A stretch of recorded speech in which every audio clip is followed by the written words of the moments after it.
Hey everyone. Whoa. Can we encourage everyone to take their seats, please? We want to get started. Our guest of honor, if we could get Eric and Migs to join us up here real quick.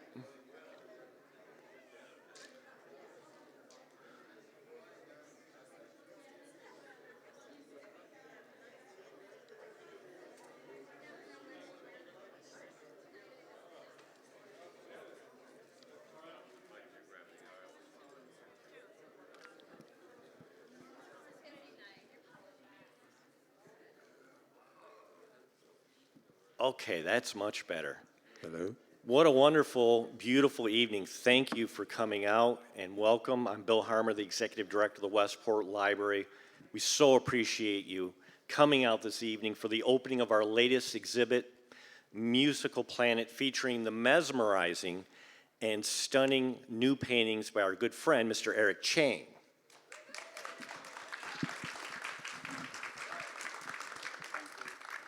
Now, for those of you who don't know much about Eric's backstory, he grew up in Taiwan and always aspired to be an artist. As a youth, he spent much of his time absorbing everything he could around the arts and music. As a teenager, he turned to Beethoven's music, as all of us do, whenever he felt discouraged or depressed, looking for encouragement and inspiration. But as life often does, life intervened, and instead of becoming a painter initially, he ended up working on Wall Street. However, even during his long and successful career as an IT manager, Eric still managed to make time to paint almost every day. And today I'm happy to report that Eric is a full-time artist and concentrates his time on exploring his passion, including his quest for creating artwork that delves deep into those big, timeless, philosophical questions that have always endured around human connection and the meaning of existence. His theme will often determine his style and could range from photorealism to abstraction. The paintings in his new innovative exhibit, appropriately titled Musical Planet, reveal his deep connection to music with supporting imagery that speaks to universal human themes of suffering, inspiration, and hope. Eric's work has been exhibited locally and internationally, including at the National Taiwan Museum of Fine Arts, Art Revolution Taipei in Taiwan, the Modern Art Museum of Fort Worth in Texas, the Queens Museum, MoCA Westport, the New Canaan Arts Center, and the Bruce Kirschner Gallery, among many, many others. In September of 2016, Eric was given the citation from the New York State Assembly for his outstanding artwork and contributions to humanity. He is also an active member of the Artist Collective of Westport, and his work is featured prominently in the Westport Public Art Collection. Joining Eric in conversation tonight is Migs Burles. So how about a round of applause for both of our guests? Thank you. Well, thank you, Bill. Thank you, everyone, for being here. This library is such a phenomenal venue for art and culture. Thanks to the Treves family for this beautiful room that we're in. So, Eric, listening to Bill's introduction, you gave up a lucrative career in finance for art. What were you thinking?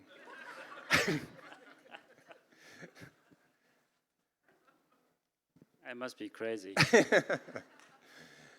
What was how early in your life did you start, did you think you had the soul of an artist? And not a... I think it's definitely my teenage years. I think probably somewhere, in the middle of middle school. Yeah. And we can talk about that later. Okay. So before we get into, there's lots of slides to look at, but just as a background, because I don't know much, and I don't know how many people would know the culture of Taiwan. Is it is it a rich culture, a rich artistic culture? I mean, just a quick overview of what it's like growing up in Taiwan. Were you exposed to art, music, theater? Mm-hmm. Wow. It's really a complex question with the complex answers. I mean, Taiwan, I don't know how many people know about that. It's an island about 100 miles off the coast of China. And in the past, like, since about 300 years ago, China started to claim that this island is part of the China. And by the way, this island is Taiwan is about 1/3 of New England, the size of the area. And so they started to have a lot of Chinese immigrants into the island, and they kind of work with the indigenous people over there, and so started to form this kind of a little bit mixture of the culture. And then before the China became a republic, it was a Qing dynasty. And they fought with Japan kind of challenged China, and they lost, so they basically gave Taiwan to Japan. And so that started the 50 years of occupation by the Japanese. And so a lot of Japanese culture were kind of injected in there, kind of mixture with the Chinese and all that. And then after the Civil War, the kind of civil government came back from, or kind of withdraw into this little island, and they basically gave up the entire mainland China to the communists. And they started to kind of carry the either treasure or cultural and educations onto the Taiwanese people. So I would say, in summary, Taiwanese people or the culture is kind of the mixture of the very early Chinese culture with the Japanese culture and with the latest, more kind of modern Chinese culture as well. And lately, they started to form their own or seek their own identity because of the threat of communist China. They don't view themselves as part of China because of this ideology differences, the government differences, and all that. So that's a complex. Thank you. That's a good background. Basically, in one word, it's just a mixture of everything. Yeah. No, it's just it's helpful to understand kind of the influences you had. Yeah. So we should just sort of dive into your. And this is wherever we go on this planet, there is music. And do you mean that literally? I mean, do you hear birds chirping and things? Is that kind of music, or is it more just spiritual music? I know I'm going to be sliced and diced by you tonight. Okay. Basically, it's all sounds and birds. I used to ignore all this, okay, until probably 10 years ago. I started to pay attention to this, creatures, and yeah, the birds are really singing music, right? And you're a musician as well, right? And what's your instrument of choice, or do you play? I don't really play well any instrument, but then my work was more composing, the classical music composition. All right. Well, this is because I think the very first piece I saw of yours, which was with the former Art Center, was with the cellos. We'll see this later on, but there's cellos in space floating around, and it was a very odd, mix of beautiful, skyscape and then musical instruments floating around. But now, why is this called the lyrics? Okay. Getting back to the theme, I noticed a bit because I love music and I love visual art, And I just thought as the technology and civilizations kind of grow or evolve in a way, we started to emphasize our sensory and perception onto the visual part. So our visual part takes over pretty much all our senses. And so music becomes, kind of, in other senses as well, kind of, go to the second place. And in this case, since we are, that's reality. In this case, I just thought, okay, given that if I could reveal in a visual way the music surrounding us, and that's the goal, and that's the theme for this exhibition. Sorry. And this wide lyrics, because music, if you look at sound, or if you listen to the sounds, you know that you also listen to the lyrics. And so what I thought about all this was, well, not just music, and what about the lyrics? What about all these nature things telling us? Might not be just music, maybe they are also singing some lyrics. And how would I represent that visually? So the immediate thing came to my mind was, well, there are only so many things you can work on visual art, right? So, color, texture, compositions, and all that. So obviously texture came out. So I thought, texture would be the thing I would emphasize. And so if you look at, say, this is choral. Choral lyrics, and if you look at the choral, you just look down like in a microscope. What would it reveal? As everyone knows, the structure is amazing, and I thought that's the lyric of choral of the nature, and therefore I put a lot of emphasis on the textures, and so and same with the water lyrics as well. Okay. Well, I have to ask you, I'm assuming you listen to music when you paint, do you? Yep. Do you have I to? do. Could you paint without music playing, or you have to have it playing? Yeah, I have to, and I had to play music loud. That's why I was kicked out of my house, and needed to find a studio. So.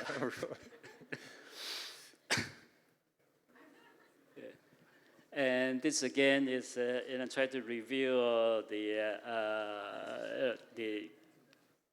Swan, and I imagine that it's like the combination of Gershwin's Rhapsody in Blue and Swan Lake. I imagine Swan kind of sings and blow the water out, and on the right-hand side was the other exhibit in Norwalk's Maritime Museum, and then the saxophonist is Jim Clark. He's a very good saxophonist, and so we kind of position that so that it's kind of parallel to my painting over there. Maybe we'll talk about your technique a little later, but the backgrounds and the way you achieve these backgrounds, it's like, I don't know, the only way to describe it is like your own ecosystem, ecosystem of paint and air, and maybe we'll get into it later, but it's fascinating how you achieve those textures. Wow.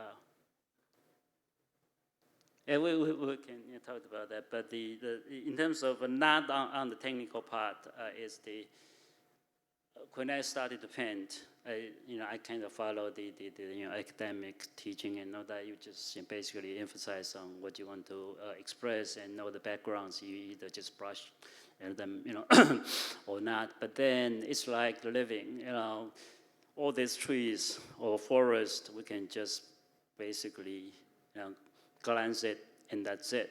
But if you go in and you pick a leaf or you pick a trunk or anything, you just look at that, there's tons of textures in there. So ever since, there's no quote-unquote background in my painting anymore. All the background is actually as complex, or I wanted to make it as complex as the foreground. Yeah, and you achieve it maybe in some of these without anything touching the canvas except paint, right? And Oh, that's later on. Is that later on? Yeah, Okay. yeah, we'll do that. Give it away. So Yeah. more Musical Planet. And are these in your timeline? Are these early? Yeah, this work? kind of earlier work, and I thought I should just include all this since there are only 4 paintings over there, but we have more, more visual things that reveals the music. And what is the village in the background there? Is that Taiwan, or where is it? Or No, that's just invented? that's actually Austria. Oh, okay. Sure. I can tell how many times I've been to Austria. Okay. Okay, and this is kind of the. Oh, sorry. Yeah, no. Your question first. No, this is what are we looking at? This, I know you did a piece, for musical performance, right? Yeah, that's kind of what I thought is like kind of the at the top of this musical planet thing. That's in modern art museum of modern art in Fort Worth. I have my landscape paintings, 5 of them on stage, and then the music, the composers, the pianist over there, Yuan Chen Li, and she composed the music just for the paintings, and so the whole thing was kind of integrated, the visual and the music. That's kind of my dream per se in terms of reviewing. So your work inspired her composition. Yeah, we kind of collaborated. Yeah. That's amazing. Yeah, so you can play that. And yet music inspires you, so Yes. Actually, yes. I mean, you touch on a great point because I think we human beings were equipped with all senses, all kinds of perceptions, and it's all integrated.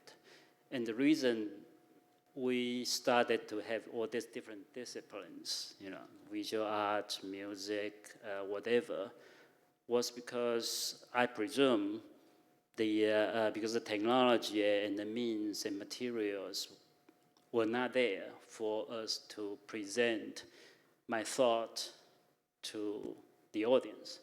And therefore, we kind of fell prey of this reductionism.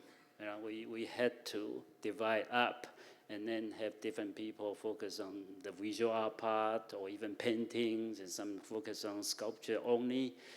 But ideally, if I can just pass my thought or what I want to express through, say, telepathy to you, right? I mean, that's the whole thing. I mean, the thought, the emotion, what we have should not be bound by any particular media or disciplines. And so I always wanted to go to that stage, and hopefully the technology and everything can help that one day artists can basically express what they want to express, or even not necessarily artists, but human being to human beings. We don't need to be bound or constrained by all these physical means that we can communicate.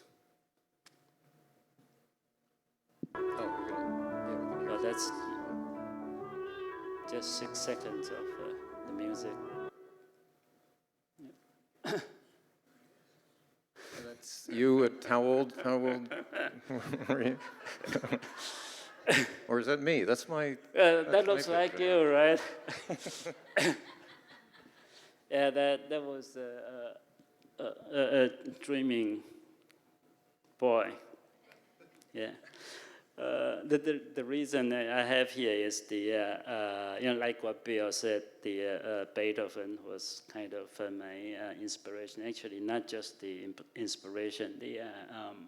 Growing up, probably like every kid, especially when you're a teenager. I mean, you have tons of frustration, desperation, and when you're in despair, or no one really that you want to talk to or anything. And and at one point when I was at probably the lowest point in my life, Beethoven's music kind of came in and, well, in a way, saved me.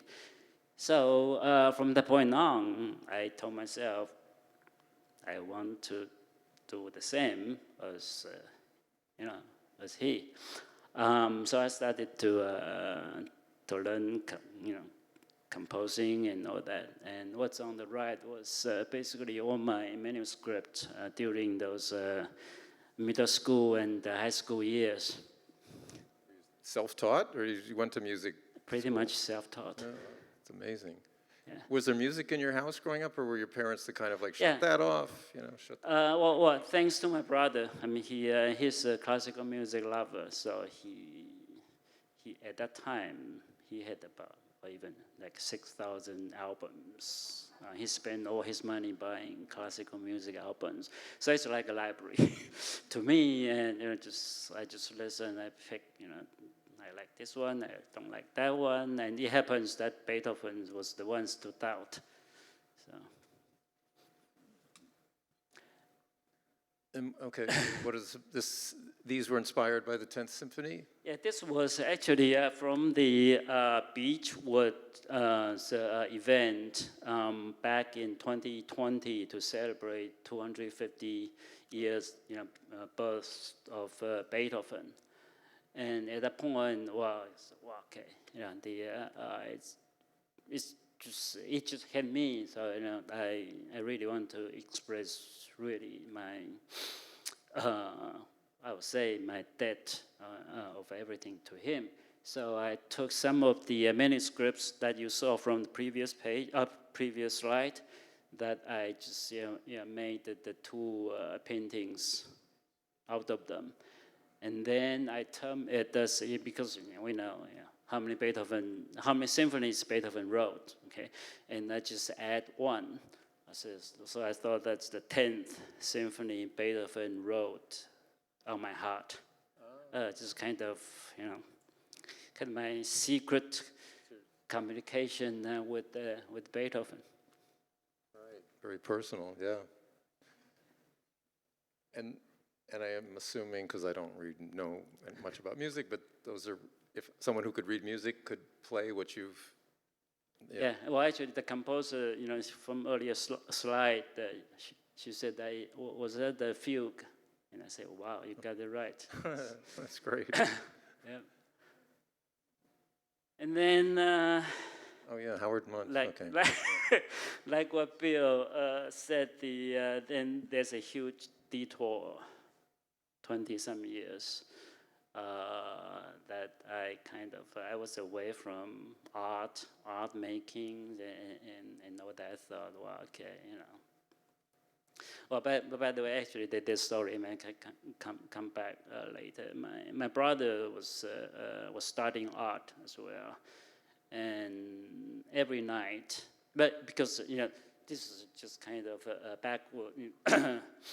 Rolling backward to 1970s in Taiwan, and in those days Taiwan was still a developing country, and you never heard of any professional full-time artist that can make a living making art. And my crazy brother, older brother, he wanted to do that, and every night, he was called into my father's room, and my father was trying to brainwash him, just don't do art, blah, blah, blah. And sometimes they argue and all that. And I was a little boy, well, not really little, but as a high schooler, I thought this might not be the best way. I don't want to repeat his error. So at that point, I started kind of I went away from art and creation and all that. So I was, and then I turned to study science, math, computer science, and all that. And then subsequently got into Wall Street. And what's funny was the reason I came back was there are two reasons. once I moved to Westport. And across the street from our house was that guy, okay, Howard Mans. And one winter day, it was snowy, and I saw some sparks coming out of his garage. And I was worried about what's going on, and because he's already, kind of, older age at that time. So I went to see what's going on, and I found out it's not any fire. He was welding his, metal sculpture, and that was some inspiration. In that age, in that winter time, that cold. And he was making art. And I thought, wow, that's something. And that kind of started the seed of getting back to creation. Yeah. One more wonderful thing Howard's done for a lot of people. That's a great story. Yeah.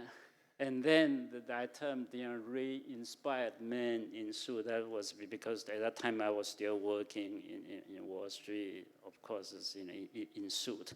So after that, I came back and started to get back to painting and to create art.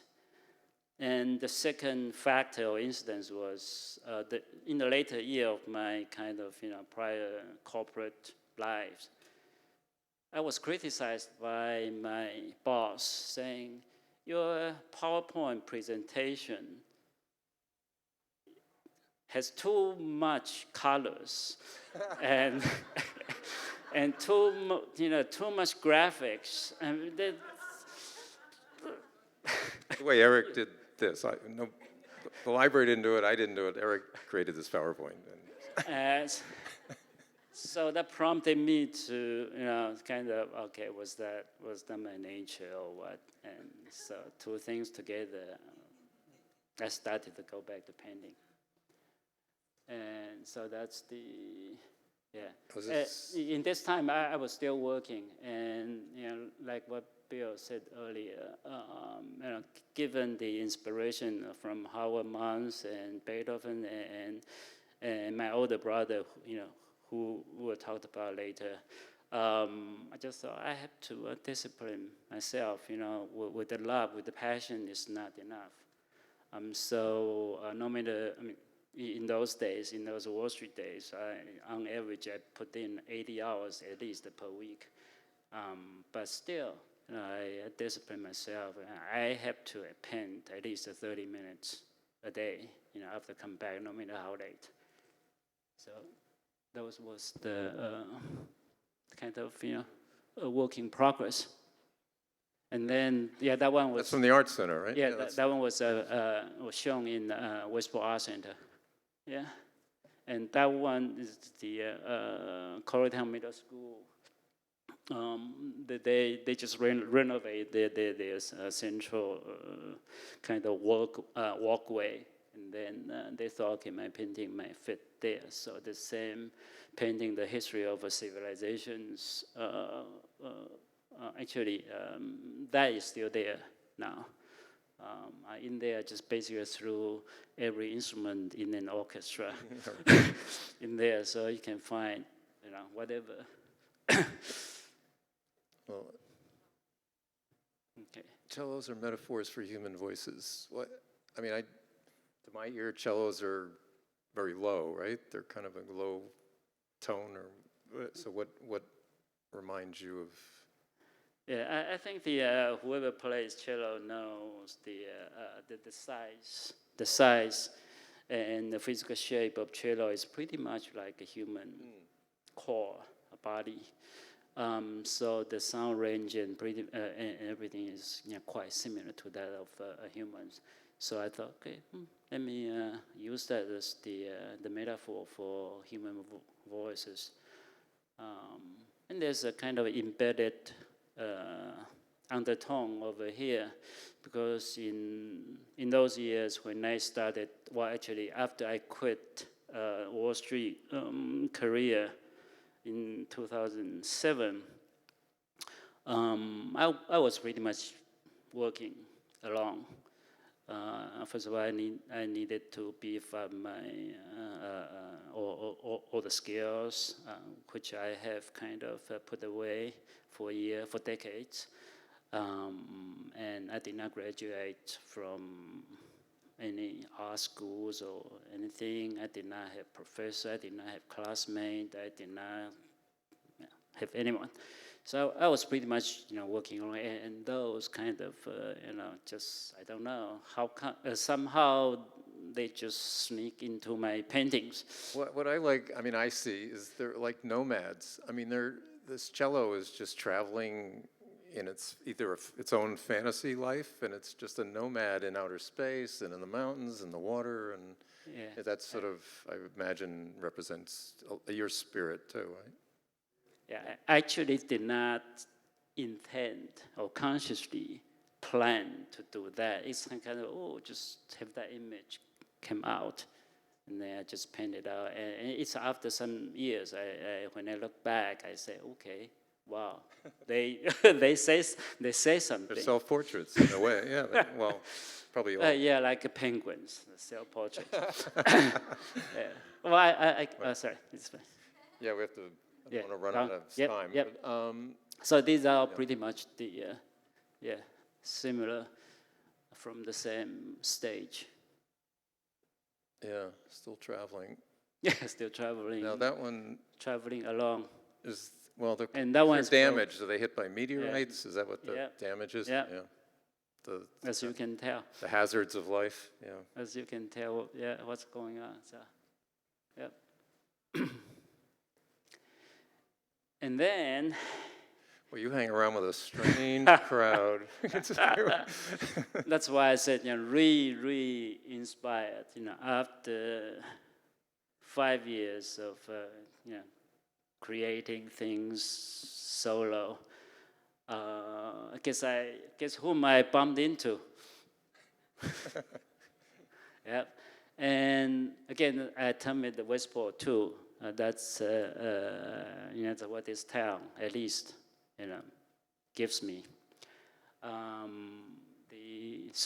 With all this support, comrade support, the collectives, and all these role models, Helen, Howard, Leonard, and Larry. So Larry is somewhere. Yeah, there he is. Yeah. Yeah. They are truly, role models for me. In a way, I kind of, found the home for creation, and that's what I thought. What Westport is great about. Yeah, and just on that, because unlike any rich town in Fairfield County or even the state or New York, any rich town can throw great, magnificent exhibitions. Okay, and this, by the way, this is what I told Helen when I was having a lunch with her. That's before the collective, right at the time when collective was formed. And I said, but after 6 months, all these great exhibitions, they are going to start to fade in people's mind. And you can have tons of sculptures out there. But if there's no human beings, if there's no artist, if there's no kind of heritage that these artists, as a role model, as a living artist, that they show their passion, they show their mentoring, they show their creation energies, then this is not an artistic town. But I thought Westport does have it.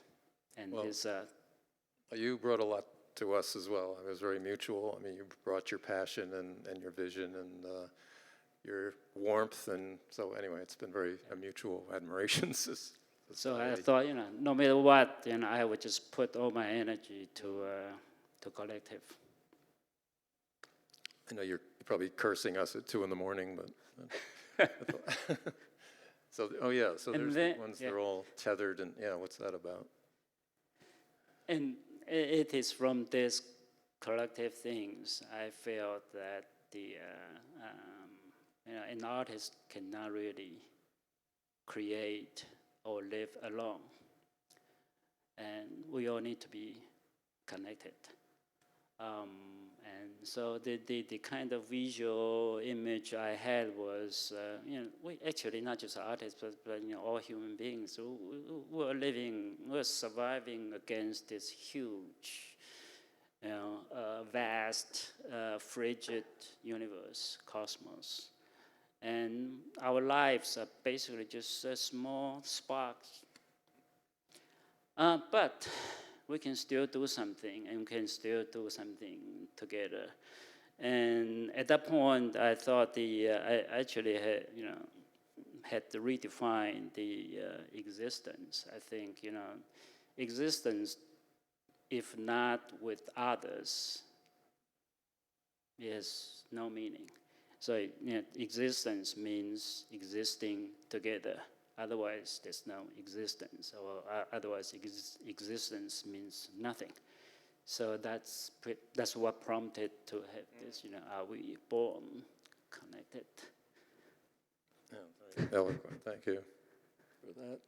So is this one of these eco paint that I'm calling eco? Okay. Paintings where Well, no brush touches that. the canvas, or are we too early for that? Yeah, and there are two kind of factors or incidences. You can play the music. Okay, yeah, whoops. What did I do? Oh, here we go. Next.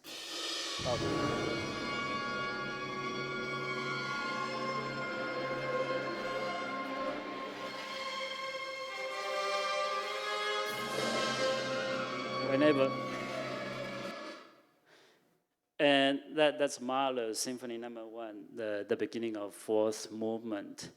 And as you can imagine why I was kicked out, this.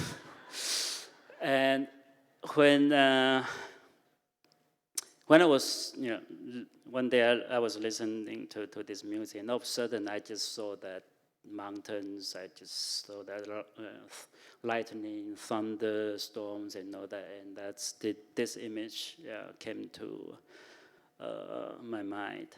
And then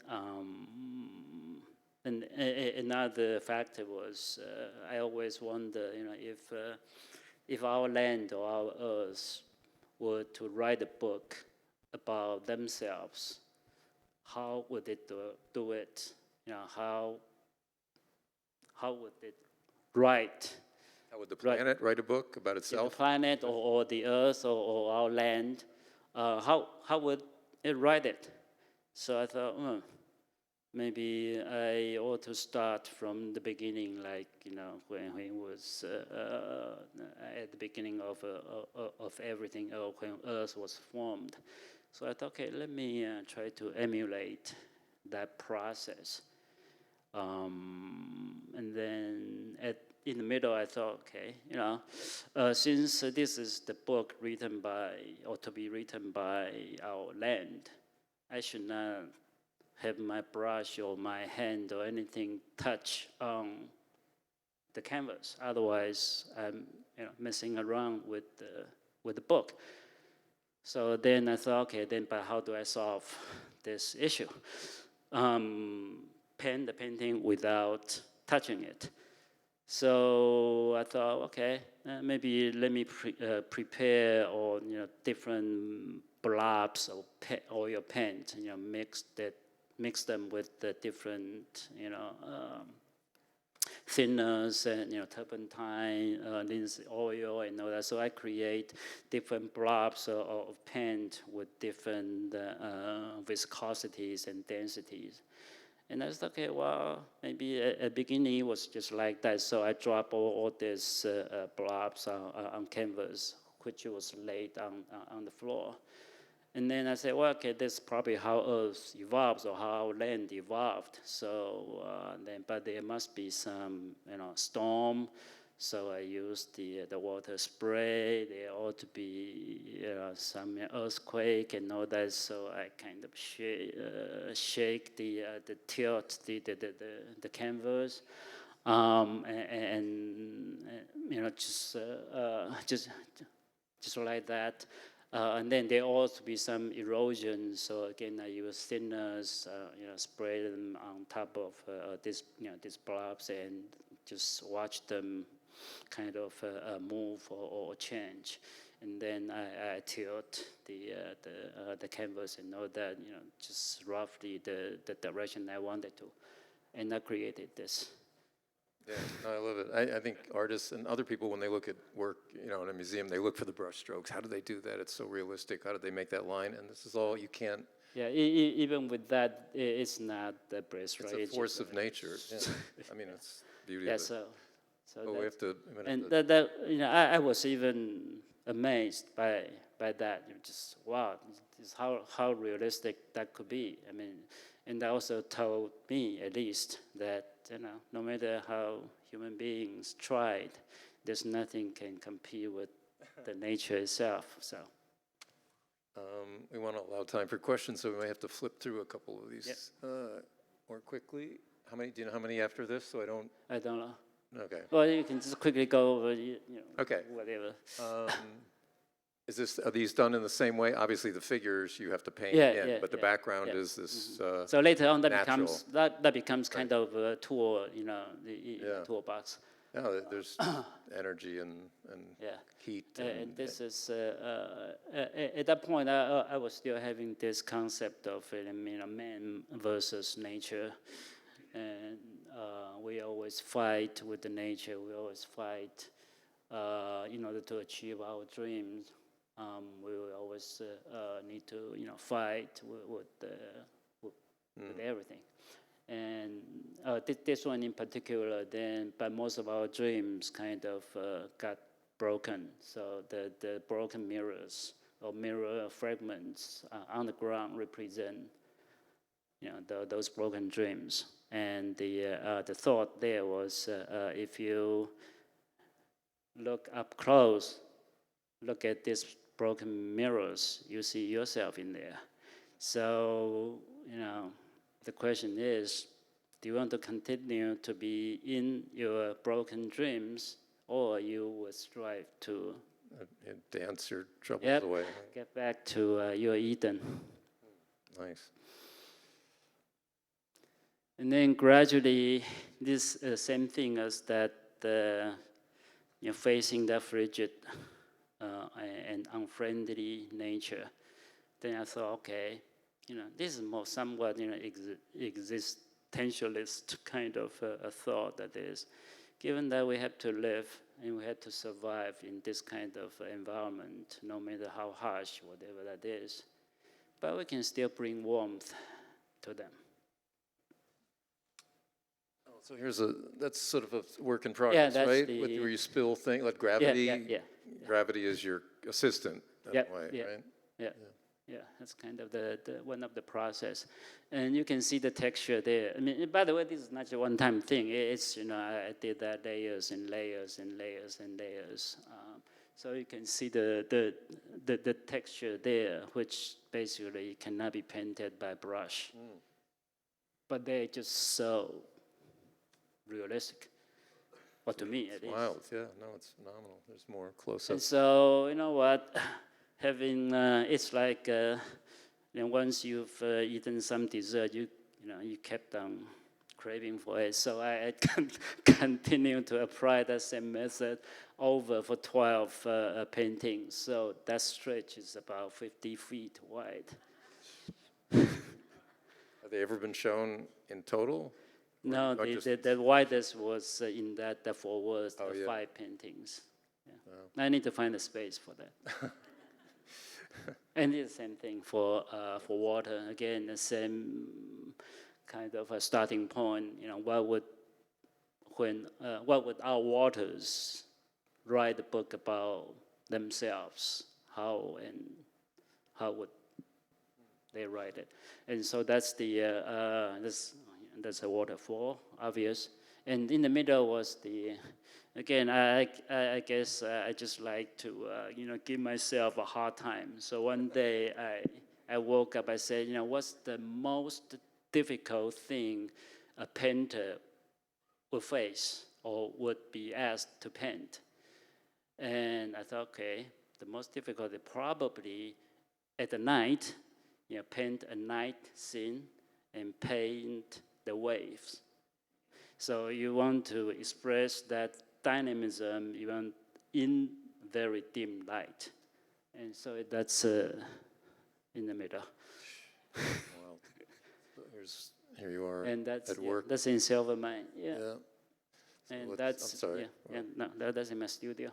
So this is a mural that's, if nobody has seen it yet, the Arts Advisory Committee commissioned 5 artists to do murals for the little passageway off Main Street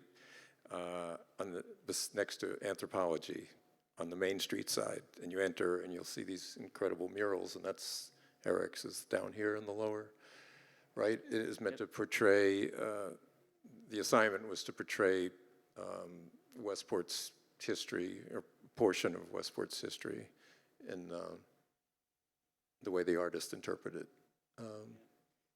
And the key there is no matter what kind of path we had, there's a bridge. You can tell it that that's the Bridge Street bridge. There's a bridge into a bigger and more wonderful town and the nation. So that's that's great. I mean, it's almost that big, and that's about 8 feet long in the real piece. And sorry, just quickly, the one on the left was actually to your question earlier. That's what I think what Taiwan was. Oh. That's kind of a ceremony. They came from way up there is basically the Chinese, kind of a Great Wall per se, and they go through Japanese gate in the middle, and the latest was McDonald's. It's kind of how Taiwanese, culture progressed. And this is again, as an artist, we are human beings. We cannot live out of the reality. So that's reality. And on the right was, I think that was prompted to you. So I forget. It's a melting pond. Those forests, seemingly like forests, were actually rifles. So hopefully they will all be melted into a pound with the lilies growing. Yeah, that's what, I mean, I don't know if you're influenced, but in the 60s, during the anti-war riots, some of the protesters would put flowers in the barrels of the National Guard rifles. Yeah.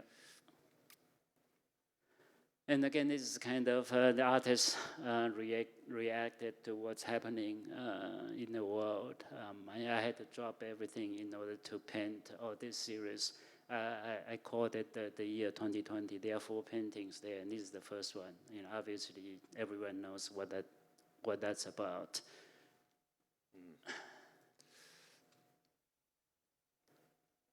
And these are pretty much self-explanatory, and this is the latest. This was after that ugly election.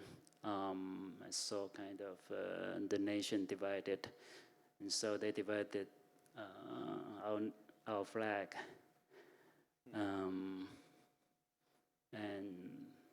now looking at what's covering the coffins with the Star and Stripe flag, but the stars are no longer stars. They are virus.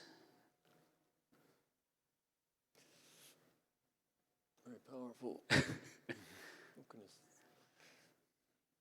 Gestalt, what is Gestalt? It's a Yeah, that's the next chapter. It's basically like what I talked to you earlier, this, ideally, if all these disciplines can be integrated, and then the artist, no matter musician or visual artist or whoever, can hopefully present their thoughts or emotions or whatever they want to express in a more integrated way. I call it Gestalt art. And so I thought my next steps are going to basically based on what I have and move into another kind of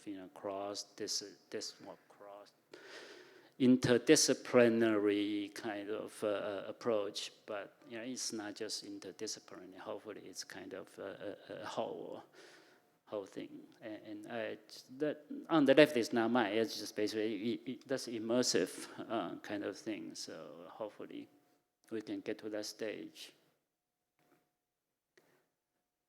And that's death. Now, okay, that's actually somehow I was asked to design the memorial garden and the Corribarian by Greenspan's Church, and that's So you designed. that's my latest endeavor as a pseudo architect. And just the thing there is just to so that the columbarium to reflect the church, because when you get into this kind of memorial garden or whatever, all you do is reflecting the memories, reflecting whatever, and so just. Beautiful. I didn't realize you. One of the few things I didn't know about you. And this is. And that's kind of my mantra, because that's in the center. That's my brother.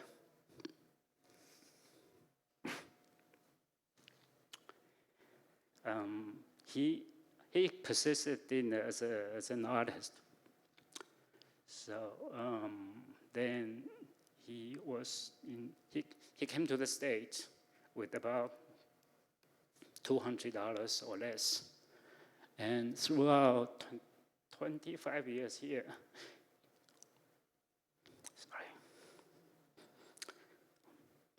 he did not get to sell any painting at all, but he persisted.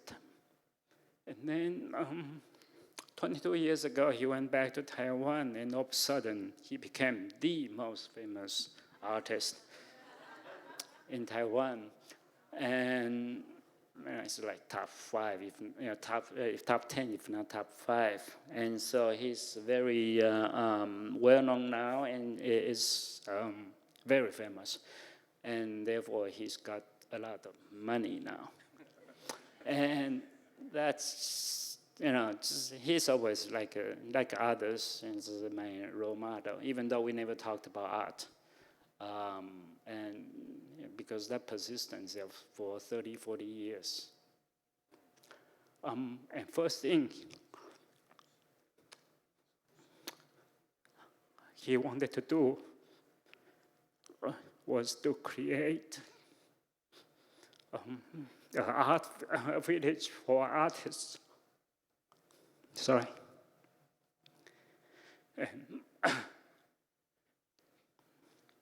And that's because in those 20 years in New York, he could not find a space to paint. That's his art center? Or, I mean, something he created? So now that he has money, so he's building up a huge a village for artists. Oh. And collective is kind of the same. That's why I say, sorry. That's why I say, whatever we've gone through and overcome is whatever people need you to help. Well, I think that's it. Thank you so much, Eric.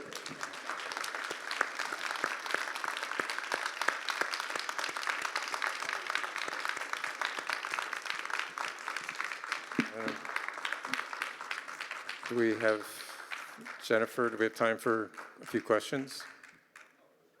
Okay. Anybody want to, you can go up to the microphones, microphone there, right? If you want to ask a question. Okay. Okay, Dina. I was curious, is any of your art on Wall Street? Is any of his art on Wall Street? I actually avoided that area. Yes.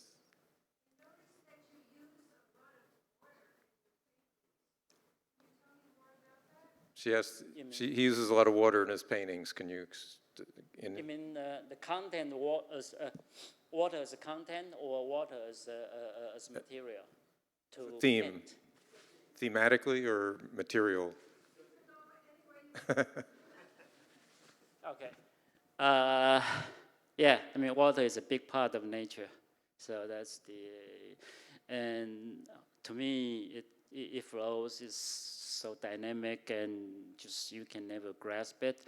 And so again, it's kind of my self-challenging kind of project. I want to be able to grasp water and put that on my painting. And the other thing is during that test of this, try to emulate how nature formed that no-touch painting techniques, because as I mentioned, the material was oil-based, but I wanted to emulate rains and storms, and so I actually used water. And I was surprised that the water interaction and the oil was so amazing. It's pretty much like you are eating salad with balsamic vinegar. The water and oil mixed, and you see they change shape all the time. And so, yes, hey, Robin.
Can I answer that? That's a big question. Yeah, well, no, how does art, with all the isolation, how are you communicating, the challenge of communicating that against all the forces against it, Mm-hmm. Yeah, well, that's a very profound question. Thanks. Again, I like what you have seen. My definition of existence and connection is so fundamental that basically it's all we need. And I'm not that good in using words. So, as a visual artist or musicians, I could only use whatever I can think of to express that. So as you can see, I use different strings, whatever, to symbolize the connection and all that.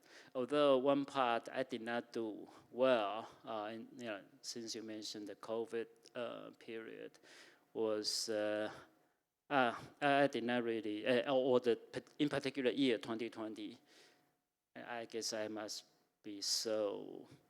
have been so frustrated or whatever, I did not get to emphasize on the connection and positive part of that. So you can see those 4 paintings were somehow on the negative side. I was so saddened to see that. But again, and I think through time I may come back to emphasize that part, especially in difficult times, that we ought to connect. Thank you.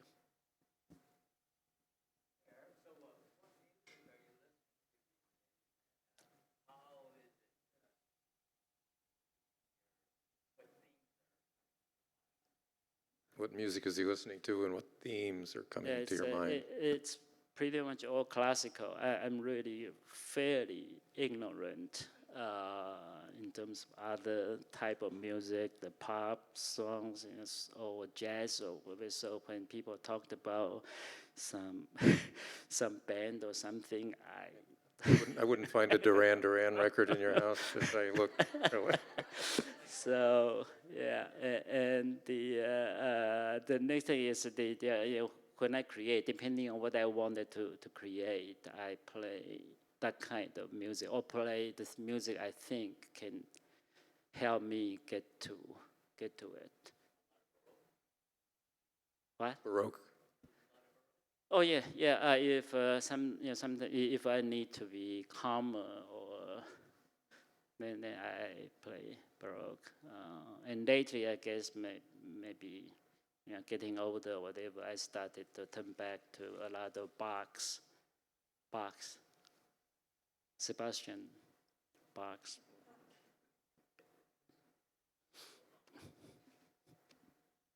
Anything else? Janine.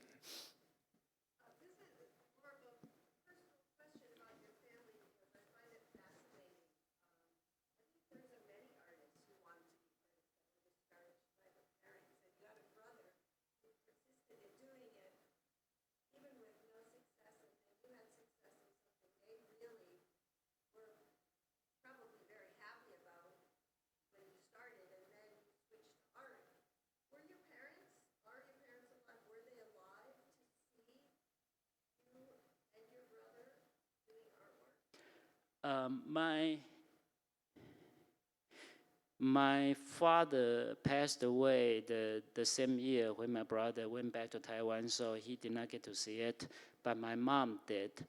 And then when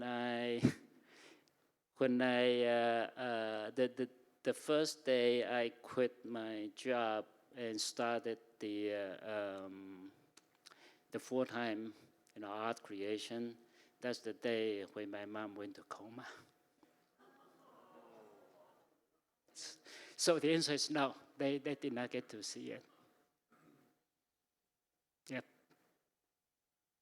Yes, Chris. Chris?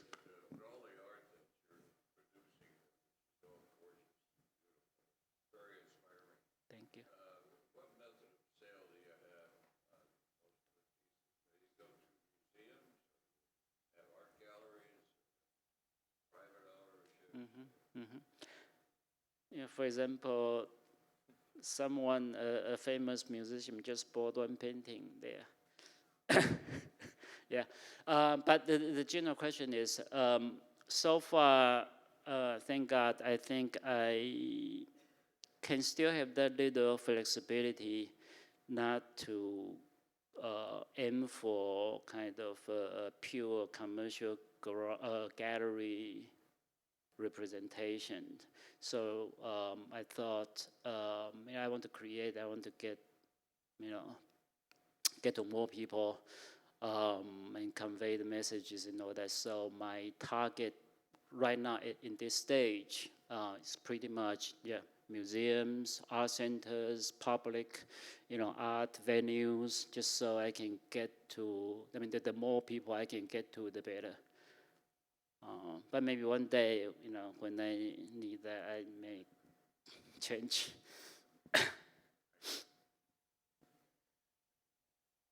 Yes.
you. Thank you. That wasn't so much as a question as a great compliment. But I guess that's it. As long as I've known Eric, what's always come through in his work and his person is his humanity, as well demonstrated here. So thank Eric for being a friend and for sharing your work. It's my honor.